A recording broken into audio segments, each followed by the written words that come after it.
We are on a journey to spotlight small businesses around Windsor, Essex County, the places that keeps our communities thriving one story at a time. Today, we're visiting African Food Market to meet the owner, Henry Goat, and explore what makes this spot so special. Henry Guati, and I'm the owner of the African Foods Market.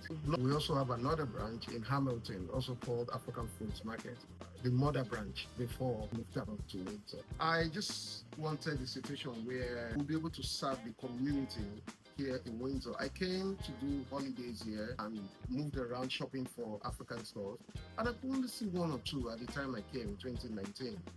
Maybe we need to serve the black community because it was growing. So in doing that, because I've always been in the business of service. So in doing that, I said, you know what, let's see if we can establish an African store, because I tried to get things that I needed to eat for the weekend. I came here to something to buy and cook, and unfortunately I couldn't really find what I wanted. And that inspired me to say, you start an African store here in Windsor. And since I started, I've been able to bring things from far and wide to be able to serve the community. This business entails a lot of brain work.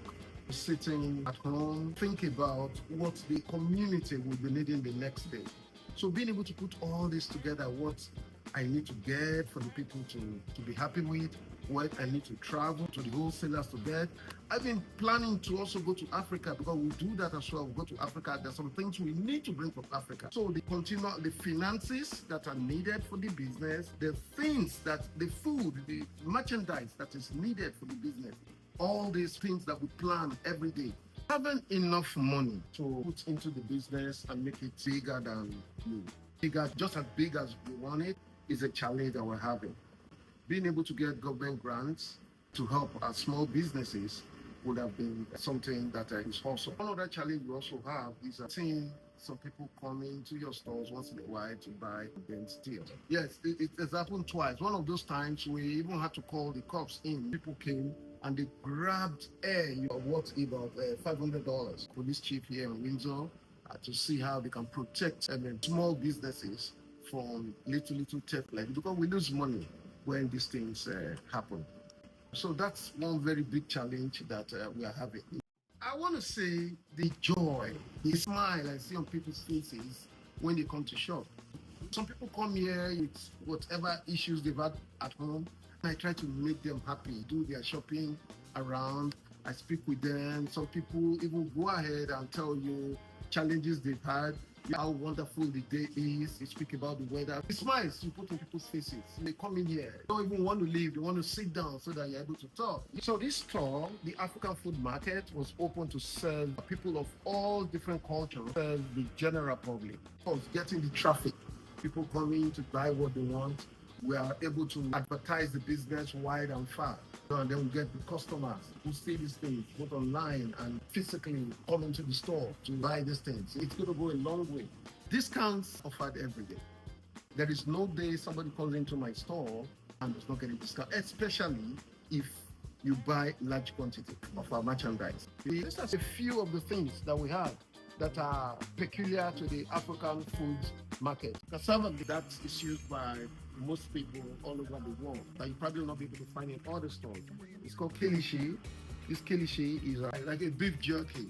Africans call it kilishi, but it's a beef jerky, spicy beef jerky. We don't play with our goat meat.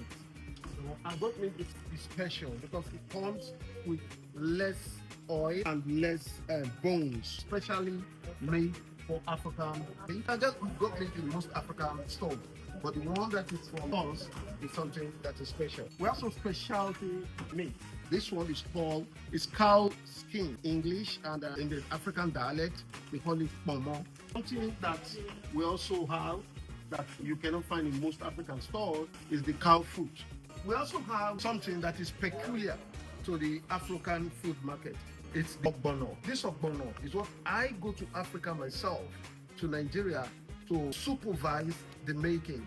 There is not any single vet or sand in it, and it's been testified that the one from African Food Market is 1 in a million. You get in other stores, but the one from African Food Market is one you cannot beat anywhere. First up, the agege bread. I love this. It is soft, fluffy, and just a little sweet. It is one of those bread you tear into before you even get home. We kept seeing customers coming just for one or two, the zobo and the bikini. Zobo is made from dried hibiscus flower. It is tangy, refreshing with a hint of spice. And the bikini, smooth, creamy, and light. Like a yogurt drink you just didn't know you needed. This store, the one in 1022 Windsor Street West, is going to be turned into a wholesale store. But in August, look out the location, the retail to 2016 University Avenue. There's so much heart behind places like this.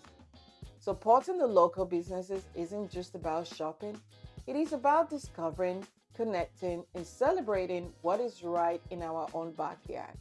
We are definitely coming back.